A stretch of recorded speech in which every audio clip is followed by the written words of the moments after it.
ಕೆಲಸ ಕೊಡಿ, ಕೂಲಿ ಕೊಡಿ, ಕೊಡದಿದ್ರೆ ಕುರ್ಚಿ ಬಿಡಿ ಎಂದು ಗ್ರಾಮೀಣ ಕೂಲಿ ಕಾರ್ಮಿಕರು ಘೋಷಣೆ ಕೂಗುತ್ತಾ ವಿವಿಧ ಬೇಡಿಕೆಗಳನ್ನು ಈಡೇರಿಸುವಂತೆ ಒತ್ತಾಯಿಸಿ ಹುಣಗುಂದ್ ಮತ್ತು ಇಳಕಲ್ ತಾಲೂಕು ಗ್ರಾಮೀಣ ಕೂಲಿ ಕಾರ್ಮಿಕರ ಸಂಘಟನೆ ಗ್ರಾಕೂಸ್ ವತಿಯಿಂದ ಹುಣಗುಂದ್ ಪಟ್ಟಣದ ತಾಲೂಕು ಪಂಚಾಯಿತಿ ಆವರಣದಲ್ಲಿ ಗುರುವಾರ ಬೃಹತ್ ಪ್ರತಿಭಟನೆ ನಡೆಸಿದರು. ಗ್ರಾಮೀಣ ಪ್ರದೇಶದ ಜನರು ವಲಸೆ ಹೋಗಬಾರದೆಂದು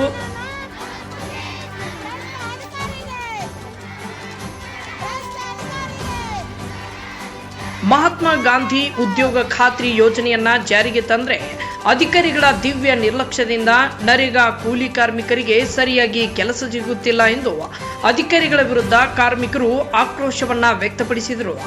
ಗ್ರಾಕೂಸ್ ಮುಖಂಡ ಮಹಾಂತೇಶ್ ಹೊಸಮನಿ ಮಾತನಾಡಿ, ಕಳೆದ 4-5 ತಿಂಗಳಾದರೂ ಕರಡಿ ಮತ್ತು ಗುಡೂರು ಗ್ರಾಮದ ಕಾರ್ಮಿಕರಿಗೆ ಕೆಲಸ ಕೊಟ್ಟಿಲ್ಲ.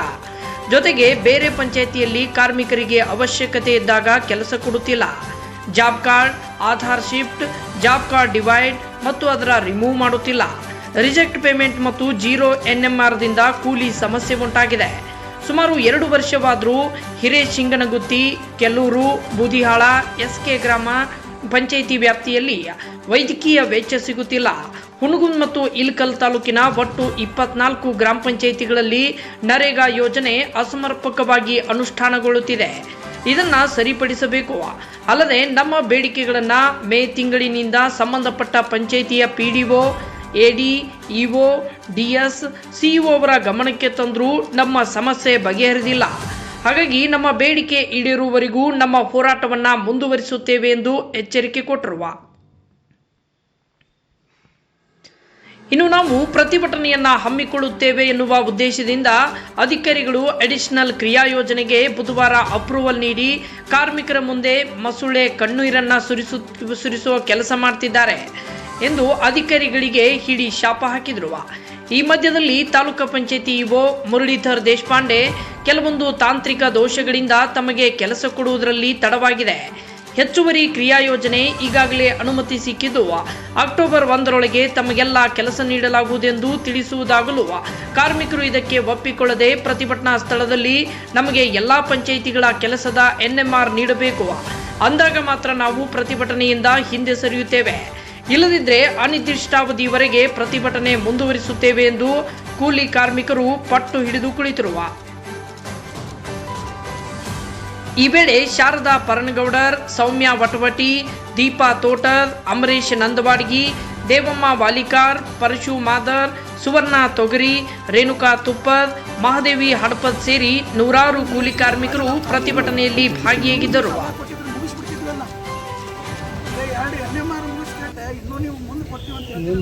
ಇದಕ್ಕೆ ನಮಗೆ ಬಿಲ್ಕುಲ್ ಒತ್ತೇ ಇಲ್ಲ.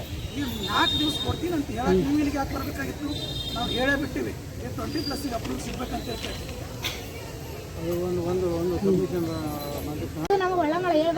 ಈಗ ಆಗೈತದ ನಾವು ಬರ್ತೀವಿ ಅಂತ ಈಗ ನಾನು ಸುಳ್ಳು ಹೇಳಿ ನಿನ್ನ ಮಾತಿಗೆ ಈಗ ನಿನ್ನೆ ಫೈನಲ್ ಆಗಿ ಜಡ್ತಿ ಮಾತಾಡ್ಬಿಟ್ಟು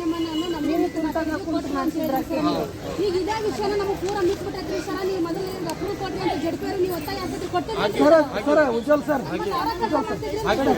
ಇದು ಅಡಿಷನಲ್ ಆಕ್ಷನ್ ಪ್ಲಾನ್ಗೆ ಅಪ್ರೂವ್ ಕೊಟ್ರಂದ್ರೆ 20+ ಇಯರ್ಸ್ನ ಎಷ್ಟು ದಿವಸ ಬೇಕಾಗ್ತದೆ? ವರ್ಕ್ ಎಂಟ್ರಿ ಆಕತ್ತಲ್ಲ. ವರ್ಕ್ ಎಂಟ್ರಿ ಆದ್ಮೇಲೆ ಮಳೆ ಒಂದು ಹೋಗಿತ್ತು ಇವತ್ತೈತೆ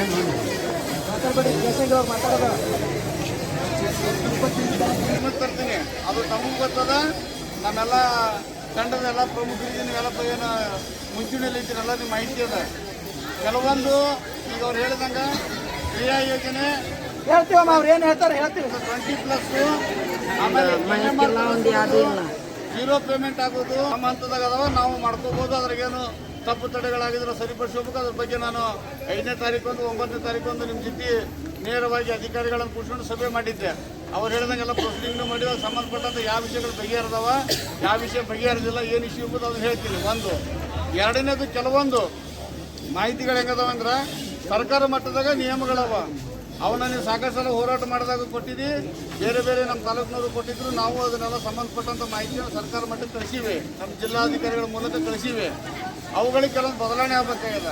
ಈ ಉದಾಹರಣೆಗೆ ಈಗೇನು ಕಾರ್ಮಿಕ ಕೆಲಸಕ್ಕೆ ಹೋಗಿರ್ತಾನ, ಅಲ್ಲೇನಾದ್ರು ಸಾವು ಸಂಭವಿಸ್ತಪ್ಪ ಅಂತಂದ್ರೆ ಅವ್ರಿಗೆ ಏನಾದರೂ ತೊಂದರೆ ಆಯ್ತಪ್ಪ ಅಂದ್ರೆ ಅದೊಂದು ಮೇಜರ್ ಐತಿ. ಸೆಕೆಂಡ್ ಒನ್, ಈಗ ಅವ್ರು ಇನ್ನೊಂದು ಮೇಜರ್ ಆಗಿ ಏನು ಹೇಳಿದ್ರು, ಈಗ ನಾವು ಕೆಲವು ಫೈಲ್ಗಳನ್ನು ಕಳಿಸಿರ್ತೀವಿ ಡೇಟ್ ವೈಸ್. ಆ ಡೇಟ್ ವೈಸ್ ಕಳಿಸಿದಾಗ ಜಿಲ್ಲಾ ಮಟ್ಟದಿಂದ ತಡೆ ಆಗ್ಲಿಕ್ಕಂದ್ರ ಅದು ಕೆಲವೊಂದು ವಿಷಯದಾಗ ಸರಿನೂ ಅದ.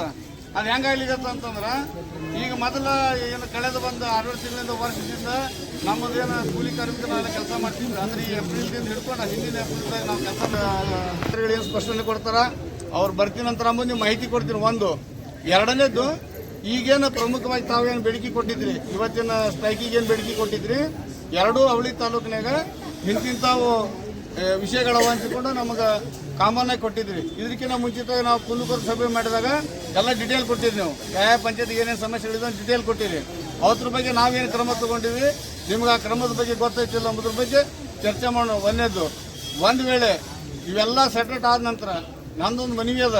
ಏನಂತಂದ್ರೆ, ಈಗ ಹುಯಿ ಅಂತ ಜನ ಕೂಡಿದಾಗ ಅಥವಾ ಹುಯಿ ಅಂತ ವಿಷಯಗಳು ಚರ್ಚೆ ಮಾಡೋದ್ರಿಂದ, ಒಬ್ರಿಗೊಬ್ರು ವಿವಾದ ಮಾಡೋದ್ರಿಂದ ಸಮಸ್ಯೆಗಳು ಪರಿಹಾರ ಆಗೋದು ಸ್ವಲ್ಪ ತೊಂದರೆ ಆಗುತ್ತೆ. ಅದಕ್ಕೆ ಇವೆಲ್ಲ ವಿಷಯಗಳನ್ನು ನಾವು ಒಂದು 10 ನಿಮಿಷ ಮಾತಾಡ್ಕೊಂಡು ಬಂದು ನಿಮ್ಮ ಜೊತೆ ಸ್ಪಷ್ಟೀಕರಣ ಕೊಟ್ಟ ನಂತರ ಯಾವ ಪಂಚಾಯತಿಗೆ ಈಗ ನೀವು ಎರಡು ತಾಲೂಕಿನವ್ರು ಕೂಡ ಸ್ಟ್ರೈಕ್ ಮಾಡಾಕತ್ತೀರಿ, ನಿಮ್ಮ ಮೇಜರ್ ವಿಷಯಗಳು ಯಾವ ನಮ್ಮ ಗಮನಕ್ಕೆ ತಂದ್ರೆ ಅದಕ್ಕೆ ಆಗೇಟು ಆಗಿಲ್ಲ ಎಂಬುದನ್ನ ನಿಮ್ಮ ಪಂಚಾಯತಿ ಮುಂದೆ ಸ್ಪಷ್ಟ ಮಾಡಿ ಕ್ಲಿಯರ್ ಮಾಡಿಕೊಡ್ತೀವಿ. ಇರುವಂತ ನಮ್ಮ ಗಮನಕ್ಕೆ ಇರಲಿ. ಎರಡನೇದು, ಇನ್ನೊಂದು ವಿನಂತಿ ಮಾಡ್ಕೊತೀನಿ, ಎಲ್ಲದನ್ನ ನಾವು ಒಪ್ಕೋತೀವಿ. ಆದ್ರೆ ಏನು ವಿಷಯ ಆಗ್ಲಿಕ್ಕಂತಂದ್ರೆ, ನಾನು ಸಾಕಷ್ಟು ಸಲ ನಿಮ್ಮ ಸಭೆಗಳು ಮಾಡಿದಾಗಾತು, ನಮ್ಮ ಸಿಬ್ಬಂದಿಗಳಿಗೆ ನಿಮಗೆ ಕೂಡಿ ಸಭೆ ಮಾಡಿಸಿದಾಗಾತು, ಅಥವಾ ನಿಮ್ಮ ಪ್ರತ್ಯೇಕವಾಗಿ ನಿಮಗೆ ಭೇಟಿಯಾದಾಗಾತು, ನಾನೇನು ಹೇಳಿದ್ದೀನಿ, ಇದು ಸಂಘ ಬೇಡಿಕೆನು ನಮಗೆ ಕೂಲಿ ಕೊಡ್ರಿ, ನಮ್ಮ ಕೆಲಸದ ಪ್ರಕಾರ ನಮ್ಮ ಪಗಾರ ಕೊಡ್ರಿ ಅಂತ ಅಷ್ಟೇ ನಿಮ್ಗೆ ಬೇಡಿಕೆ ಐತಿ. ಅದಕ್ಕೆ ತೊಂದರೆಗಳು ಸಾಕಷ್ಟು ಅದಾವ. ಅದಕ್ಕೆ ಸಂಬಂಧಪಟ್ಟಂತೆ ನಾವೇನು ಮಾಡ್ಬೇಕೆಂಬುದು ನಮ್ಮ ಈ ಕೆಲಸ ಇಂದ ಒಂದು ಕೂಲಿಗಾಗಿ ಕಾರ್ಯಯೋಜನೆ ಅಂತ ಹಳೆ ಮಂದಿದ್ರು ಸರ್ಕಾರಿ ಓಟ್ ಹಾಕ್ತಿದ್ರಿ, ಕಾಳು ಕೊಡ್ತಿದ್ರು, ಗಂಗಮ್ಮ ಕಾನೂನು ಮಾಡಿದ್ರು. ಆ ಕಾನೂನು ಮಾಡಿರೋದ್ರಿಂದ ಮುಂದೆ ಬರುವಂತ ಸರ್ಕಾರ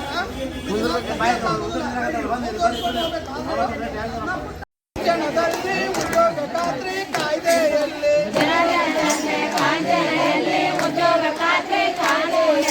ಎಲ್ಲ ಮಾಯ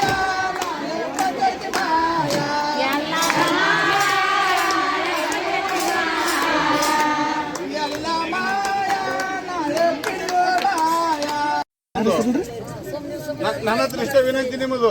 ಈಗ ನೀವು 1000 ಜನ ಆಗ್ತೀರಿ, ನೀವು ಪ್ರತಿಯೊಬ್ಬರು ಉತ್ತರ ಕೊಡುವಂತ ಪರಿಸ್ಥಿತಿ ಕಠಿಣ ಆಗ್ತದ. ಅದಕ್ಕೆ ನಾವೇನ್ ಮಾಡ್ಲಿಕ್ಕೆ ಅಂದ್ರೆ, ಈಗ ನಿಮ್ಮ ಮುಖ್ಯಸ್ಥರಲ್ಲಿ ವಿನಂತಿ ಮಾಡ್ಕೋತೀವಿ, ನಿಮ್ಮೆಲ್ಲರ ಪರವಾಗಿ ನಮ್ಮ ತಂಡದ ಪರವಾಗಿ ವಿನಂತಿ ಮಾಡ್ಕೋತೀವಿ ಅಂದ್ರ, ಈಗ ನಾವು ನೀವು ಹೇಳಿದಂತ ಏನು ಪ್ರಮುಖ ಬೇಡಿಕೆ ಮಾಂತೇಶ್ ಹೇಳಿದ್ರಲ್ಲ, ಅವನ್ನ ನಮ್ಮ ಸಂಬಂಧಪಟ್ಟ ಜಿಲ್ಲಾ ಮಟ್ಟ ಅಧಿಕಾರಿಗಳಿಗೆ ಈಗ ಫೋನ್ ಮುಖಾಂತರ ಸಂಪರ್ಕ ಮಾಡ್ಕೊಂಡು ವಿಷಯ ಕೇಳ್ಕೋತೀವಿ. ಅವ್ರಿಗೆ ಬರ್ಲಿಕ್ಕೆ ಅವ್ರ ಬೇಡಿಕೆ ಇರ್ತಾರ, ಆ ಬೇಡಿಕೆ ಅವ್ರ ಗಮನಕ್ಕೆ ತರ್ತೀವಿ. ಅವ್ರು ಬರ್ತೀನಿ ಅಂದ್ರೆ ಅವ್ರು ಬರೋದು ಅಥವಾ ಏನಂಬುದನ್ನು ತಮ್ಮ ನಿರ್ಣಯ ಹೇಳ್ತೀವಿ. ಕೂತ್ಕೊಂಡು ನನ್ನ ಮನವಿ ಏನಂದ್ರೆ, ಲಾಸ್ಟ್ ಟೈಮ್ ನಾವೆಲ್ಲ ಪ್ರತಿ ಸಭೆ ಹೆಂಗೆ ಮಾಡ್ತೀವಿ ಹಂಗೆ ಪಂಚಾಯತಿ ವೈಸ್ ಏನೇನು ವಿಷಯಗಳು ಎಂಬುದನ್ನು ಕೂತ್ಕೊಂಡು ಸರಿಪಡಿಸ್ಲಿಕ್ಕೆ ಪ್ರಯತ್ನ ಮಾಡೋಣ. ನಮ್ಮಿಂದ ಏನಾದರೂ ಸರಿ ಮಾಡುವಂಥ ಪ್ರಕರಣಗಳಿತ್ತು ಅಂದ್ರೆ ಇಮಿಡಿಯೇಟ್ ಆಗಿ ಮಾಡ್ತೀವಿ. ಏನಾದರೂ ಮತ್ತೆ ಬೇರೆ ಬೇರೆ ವಿಷಯಗಳಿತ್ತು ಅಂದ್ರೆ ತಮ್ಮ ಗಮನಕ್ಕೆ ತರ್ತೀವಿ. ದಯವಿಟ್ಟು ಶಾಂತ ರೀತಿಯಿಂದ ವರ್ತಿಸ್ರಿ. ನಾವು ನಿಮ್ದೆಲ್ಲ ಕುಟುಂಬ ಸದಸ್ಯರ, ನಾವು ನೌಕರಿ ಮಾಡ್ತೀವಿ, ನಾವು ಬೇರೆ ಅಥವಾ ನೀವು ಬೇರೆ ಅಂತ ಸಂಘರ್ಷದ ಹಾದಿ ಹಿಡಿದು ಬೇಡ. ಎಲ್ಲರೂ ಒಂದ ನಾವು. ಆದ್ರೆ ನೀವು ಹೇಳ್ದಂಗ ಎಲ್ಲ ಬಟ್ಟು ಸಮ ಇರೋದಿಲ್ಲ, ಒಂದು ಕೈಯನ್ನು 5 ಬಟ್ಟು ಸಮ ಇರೋದಿಲ್ಲ. ನನ್ನ ಮನಸ್ಥಿತಿಯಿಂದ ಇನ್ನೊಬ್ರು ನಿಮಗೆ ಇರೋದಿಲ್ಲ, ಎಲ್ಲರೂ ಬೇರೆ ಬೇರೆ ಇರ್ತೈತಿ. ಅದಕ್ಕೆ ದಯವಿಟ್ಟು ವಿನಂತಿ ಮಾಡ್ಕೋತೀನಿ, ಅವ್ರು ಹೇಳಿದಂಥ ಪ್ರಮುಖ ಬೇಡಿಕೆಗಳನ್ನು ನಾನು ಮೇಲಾಧಿಕಾರಿಗಳ ಜೊತೆ ಮಾತಾಡಿಕೊಂಡು ನಿಮ್ಗೆ ಉತ್ತರ ಕೊಡ್ತೀನಿ. ಅದರ ನಂತರ ನೀವು ಎಲ್ಲರೂ ಕೂತ್ಕೊಂಡು ನೀವು ಕೂಡ ಒಪ್ಪಿಗೆ ಆದಮೇಲೆ ಯಾವ ಪಂಚಾಯತ್ ಏನೇನು ವಿಷಯಗಳು ಎಂಬುದು ನಾ ಎಂಟೈರ್ NREG ಟೀಮ್, 2 ತಾಲೂಕದ ಎಂಟೈರ್ NREG ಟೀಮ್ ಕರ್ಕೊಂಡು ಬಂದೀನಿ. ನಿಮ್ಗೆ ಯಾವ ವಿಷಯಗಳವ ಪಂಚಾಯತಿ ವೈಸ್ ನಿಮ್ಮ ಪ್ರಮುಖರು ಬಂದು ನನ್ನ ಜೊತೆ ಚರ್ಚೆ ಮಾಡಿದ್ರೆ ನಿಮಗೆ ಸಮರ್ಪಕವಾಗಿ ಕೆಲಸ ಮಾಡಿಕೊಡುವಂಥ ಭರವಸೆ ನಿಮ್ಗೆ ಕೊಡ್ತೀನಿ. ದಯವಿಟ್ಟು ಒಂದು 10-15 ನಿಮಿಷ ಎಲ್ಲ ಶಾಂತ ಕೊಡ್ರಿ ಸರ್. ದಿನ ದಗದ ಬಿಟ್ಟು ಮಕ್ಕಳ ಮರಿ ಬಿಟ್ಟು ಇಲ್ಲಿ ಮಟ್ಟ ಬಂದು ಒಂದಿನ ಕುಂದ್ರ ಅಗತ್ಯ ಇದ್ದಿದ್ದಿಲ್ರಿ ಸರ್. ಅವತ್ತು ಮೀಟಿಂಗ್ ಹೇಳಿದ್ವಿಲ್ರಿ, ಇದು ನೀವು ಹೇಳಿದ್ರಿ ನಿಮ್ಮ PDO ಸರ್ಗೆ. ನಾವು ಇನ್ನೇಗ ಘೋಷಣೆ ಹಾಕ್ಬೇಕಾದ್ರೆ ಕೆಲವು PDOಗಳು ನಕ್ಚಟಿಗೆ ಮಾಡಿ ನಗ್ತಾರ್ರಿ. ಅಂದ್ರ ಅವ್ರಿಗೇನಿದು ಅಗತ್ಯ ಇಲ್ಲ, ಅವ್ರ ಪಗಾರ ತಗೊಂಡೋಗಲ್ರಿ, ನಾವೇ ಅವ್ರ ಪಗಾರ ತಗೊಂಡ್ ಮನ್ಯಾಗ ಕುಂತ ತಿಂತೀವಿ. ಮತ್ತೆ ಅವತ್ತ ಹೇಳಿದ್ದೀರಿ ಎಲ್ಲ ಮೇಡ್ಗಳು ಕರೆಸಿ ಎಲ್ಲ ಪಂಚಾಯತಿ ಒಳಗೆ ಮೀಟಿಂಗ್ ಮಾಡ್ರಿ, ನೀವು ಮೇಡ್ಗಳು ಕರ್ಕೊಂಡು ಕುಂದುಕೊರತೆ ಸಭೆ 5ನೇ ತಾರೀಕಿಗೆ ಬಂದಾಗ ಎಲ್ಲರಿಗೂ ಇದ್ರಿಗೆ ಹೇಳಿವಿಲ್ರಿ ಸರ್, ನಮ್ಮ ಬೇಡಿಕೆ ಅದನ್ನ ಇಟ್ಟೋಗಿವಿಲ್ಲ. ಅಲ್ಲೇ ಬಗೆಹರಿಸಿದ್ರಂದ್ರೆ ಇಷ್ಟು ಜನ ಕೆಲಸ ಬಿಟ್ಟು ಬರೋದು ಅವಶ್ಯಕತೆನೇ ಇದ್ದಿದ್ದಿಲ್ರಿ. ಇವತ್ತೇನೇ ಇಲ್ರಿ, ನಾವು ಕೊಟ್ಟು ಪಟ್ಟಿ ಎಲ್ಲ ಬಗೆಹರ್ಬೇಕು ಇವತ್ತು ರೀ. ಇಲ್ಲಿಲ್ಲ ಅಂದ್ರೆ ನಾವು ಇಲ್ಲೇ ಅನಿರ್ದಿಷ್ಟ ಹೋರಾಟ ಮಾಡ್ತೀವಿ. ನಾವು ಇಲ್ಲಿಗೆ ಬಂದೀವಿ ಅಂದ್ರೆ ನಾವು ಹೊಟ್ಟೆ ಊರಿಗೆ ಬಂದಿರ್ತೀವಿ. ನಾವು ಮಕ್ಕಳು ಮರಿ ಕಟ್ಕೊಂಡು ಇಂಥ ಮಳೆಗಾಲದೊಳಗ ಮಳೆ ಅಲ್ಲೇ ಬಿಸಿಲಿರ್ತಾರೆ, ಕುಡಿಯೋಕೆ ನೀರಿನ ವ್ಯವಸ್ಥೆ ಇರಲ್ರಿ, ನೆರಳಿನ ವ್ಯವಸ್ಥೆ ಇರಲ್ಲ. ಒಂದೊಮ್ಮೆ ಟೀಮ್ ಒಳಗೆ 4-5 ಸಣ್ಣ ಮಕ್ಕಳು ಕರ್ಕೊಂಡು ಹೋಗಿರ್ತೀವಿ ಸರ್ ನಾವು. ಅಲ್ಲಿ ಯಾವುದೇ ಥರ ಪಂಚಾಯತ್ ಅವರು ವ್ಯವಸ್ಥೆ ಮಾಡ್ಕೊಡಂಗಿಲ್ರಿ. ಆ ಥರ ಇರ್ಬೇಕಾದ್ರೆ ಈಗ ಇಲ್ಲಿಗೆಲ್ಲ ಇಷ್ಟೆಲ್ಲ ಮಹಿಳೆಯರು ಬಂದಾರಿ, ಅವ್ರು ಯಾಕೆ ಬಂದಾರಿ ಇಲ್ಲಿಗೆ? ಒಟ್ಟು ಊರ್ದಾಗ ಬಂದಿರ್ತಾರೆ ಸರ್ ಅವರು. ಅದಕ್ಕೋಸ್ಕರ ಅವ್ರಿಗೆ ಅನ್ಕೊಂಡಿರ್ತಾರೆ ಸರ್, ಬರ್ತಾರ ಕುಂದಿರ್ತಾರ ಹೋಗ್ತಾರ. ಯಾಕೆ ಪ್ರಾಬ್ಲಮ್ ಸಾಲ್ವ್ ಏ ತಾಯಿ ತೆಗಿ ನಾನೇ ಹೇಳ್ತೀನಿ ತೆಗಿ. ಮಂಗಳವಾರ ದಿನ ರೀ ಸರ್ ಅವರು ಕೆಲಸ ಮಂಗಳವಾರ ದಿನ ಎಣ್ಣೆ ಮಾಡ್ಕೊಡ್ತೀವಿ, ಬುಧವಾರದಿಂದ ನೀವು ಕೆಲಸಕ್ಕೆ ಹೋಗಕತ್ತ ಅಂತ ಹೇಳಿದ್ರಿ ಸರ್. ಇನ್ನೂವರೆಗಿನ ಅದು ಕೆಲಸ ಆಗೇಟು ಆಗಿಲ್ಲ, ನಮಗೆ ಗೊತ್ತಾಗಿಲ್ಲ ಸರ್. ಅವ್ರಿಗೆ ಕೂಡ ನಮಗೆ ಫೋನ್ ಹಚ್ಚಿ ಏನಂಬದು ಹೇಳಿದ್ರು ಕರೆದಿದ್ದಲ್ರಿ ಮೇಡಮ್? ಹಾಂ ಸರಿ.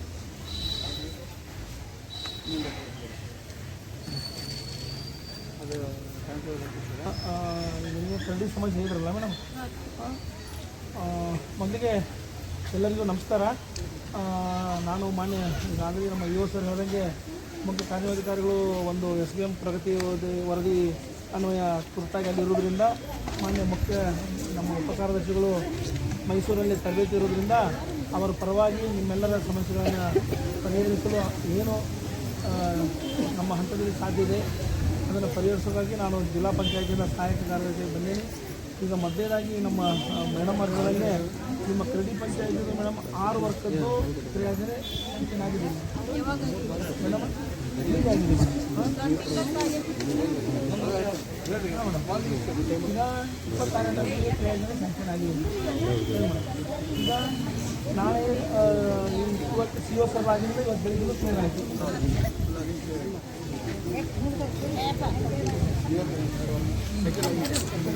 ನಾ 26 ಯಾವ ಹಂತಕ್ಕೆ ಈಗ ಸರ್ ನಿನ್ನ ಅಪ್ರೂವ್ ಸರ್ ಆ್ಯಕ್ಷನ್ ಪ್ಲಾನ್ ಇವತ್ತು CS ಸಾಹೇಬ್ರಲಾಗಿಂದ ಕ್ಲಿಯರ್ ಆಗಿದೆ ಸರ್.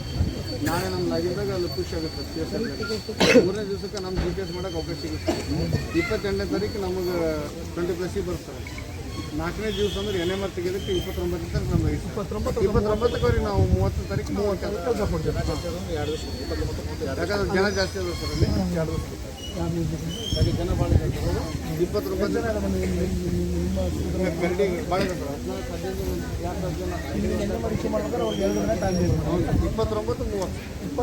ಅಂದರೆ ಇನ್ನು 3 ರಿಂದ 4 ದಿನಗಳು ನಿಮಗೆ ಕರಡಿ ಪಂಚಾಯತ್ ಸಂಬಂಧಪಟ್ಟಂತೆ ಕೆಲಸ ಸಿಗ್ತದೆ ಮೇಡಮ್. ಈ ವರ್ಷ ಕೆಲಸ ಎಷ್ಟು ಕೊಟ್ಟಾರ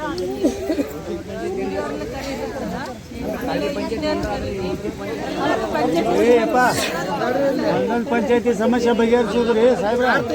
ಕರಡಿ ಪಂಚಾಯತ್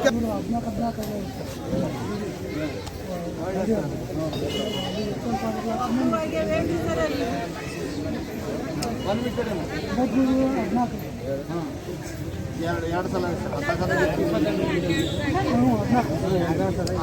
ಇವರು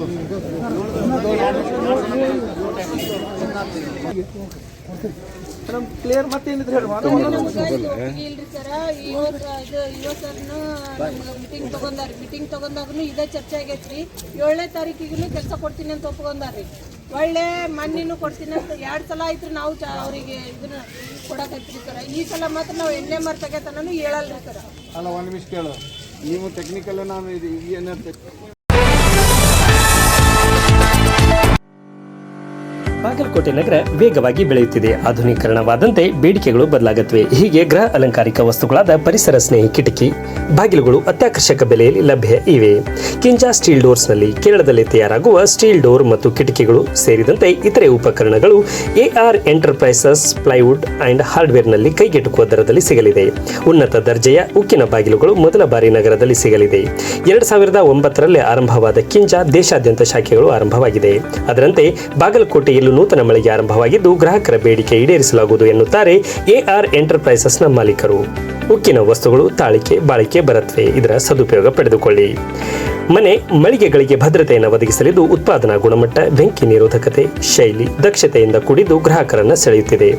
ಕಿಂಜಾ ಸ್ಟೀಲ್ ಡೋರ್ ಮತ್ತು ಇತರೆ ಪ್ಲೈವುಡ್ ಉಪಕರಣಗಳಿಗಾಗಿ ಹಿಂದೆ ಭೇಟಿ ನೀಡಿ. ಸಂಪರ್ಕಿಸಬೇಕಾದ ವಿಳಾಸ AR enterprises, Kinza doors, Anjuman complex, shop number 34, Hubballi bypass road, Navanagar, Bagalkot 587103. ಸಂಪರ್ಕಿಸಬೇಕಾದ ನಂಬರ್ 9483434557 ಹಾಗೂ 8951976837.